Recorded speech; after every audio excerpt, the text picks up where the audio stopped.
നമ്മളൊരു 10 ദിവസം ഹോസ്പിറ്റലിൽ അഡ്മിറ്റ് ആയെന്ന് കരുതുക. ആശുപത്രിയിലെ എല്ലാ ചെലവുകളും നമുക്ക് ഫ്രീ ആയിട്ട് കിട്ടി. നമ്മൾ ഡീലക്സ് റൂമിലാണ് കിടന്നത്, പക്ഷെ അതും നമുക്ക് ഫ്രീ ആയിട്ട് കിട്ടി. കംപ്ലീറ്റ് ചെലവുകളും ഫ്രീ ആയിട്ട് കിട്ടി. നമ്മൾ വേറെ ഒന്നും ചിന്തിച്ചില്ല. അതിൻ്റെ കൂടെ നമ്മുടെ കയ്യിൽ ഒരു 20,000 കൂടെ കിട്ടിക്കഴിഞ്ഞാൽ എങ്ങനെ ഇരിക്കും? അപ്പം ഇങ്ങനെ കിട്ടുമോ എന്ന് പല ആളുകളും സംശയിക്കുക അല്ലേ. ശരിക്കും നമ്മൾ ഹോസ്പിറ്റലിൽ അഡ്മിറ്റ് ആവുന്ന സമയത്ത് നമ്മുടെ എല്ലാ ട്രീറ്റ്മെൻറ്റ് ചിലവുകളും കവർ ചെയ്യാനാണ് നമ്മൾ ഹെൽത്ത് ഇൻഷുറൻസ് എടുക്കുന്നത്. അതിനോടൊപ്പം പണം ഇങ്ങോട്ട് തരുന്ന ഫീച്ചറുള്ള ഹെൽത്ത് ഇൻഷുറൻസ് വരെ ഇപ്പോൾ ഉണ്ട്. ശരിക്കും നമുക്ക് ജോലിയൊക്കെ നഷ്ടപ്പെട്ടായിരിക്കും നമ്മൾ ചിലപ്പം ഹോസ്പിറ്റലിൽ പോകുന്നത്. ചിലപ്പോൾ നമ്മൾ കുട്ടിക്ക് ഒരു അസുഖം വരുമ്പം നമ്മൾ ചിലപ്പോൾ ഹോസ്പിറ്റലിൽ കൂടി ഇരിക്കേണ്ടി വരും, നമുക്ക് ജോലിക്ക് പോകുന്നില്ല. അപ്പം അങ്ങനെയുള്ള സാഹചര്യത്തിൽ ഇത് ക്ലെയിം ചെയ്തിട്ട് നമുക്ക് കിട്ടാൻ പറ്റുന്ന തരത്തിലുള്ള ഇൻഷുറൻസ് പ്ലാനുകൾ ഇപ്പോൾ ഉണ്ട്. അതൊരു ടൈപ്പിലുള്ള ഒരു ഇൻഷുറൻസ് പ്ലാനാണ്.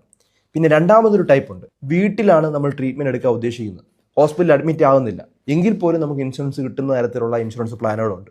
പിന്നെയുള്ളതെന്ന് പറഞ്ഞാൽ നമ്മൾ അഡ്മിറ്റായി അതിന് മുമ്പോട്ടുള്ള ട്രീറ്റ്മെൻറ്റ്, അതായത് അതിന് മുമ്പ് കുറേ ടെസ്റ്റുകളും കുറേ കാര്യങ്ങളൊക്കെ ചെയ്തിട്ടുണ്ടാവും. ഡിസ്ചാർജ് ആയതിനു ശേഷം നമുക്ക് മരുന്നുകളും ഫിസിയോതെറാപ്പിയും അങ്ങനെയുള്ള കാര്യങ്ങളെല്ലാം ഉണ്ടാവും. അതായത് പ്രീ ഹോസ്പിറ്റലൈസേഷനും പോസ്റ്റ് ഹോസ്പിറ്റലൈസേഷനും കവറേജ് ഉള്ള തരത്തിലുള്ള ഇൻഷുറൻസ് പ്ലാനുകളും ഉണ്ട്. ഇങ്ങനെ എന്തുമാത്രം ടൈപ്പ് ഓഫ് ഹെൽത്ത് ഇൻഷുറൻസ് പ്ലാനുകളുണ്ടെന്ന് മനസ്സിലായല്ലോ അല്ലേ.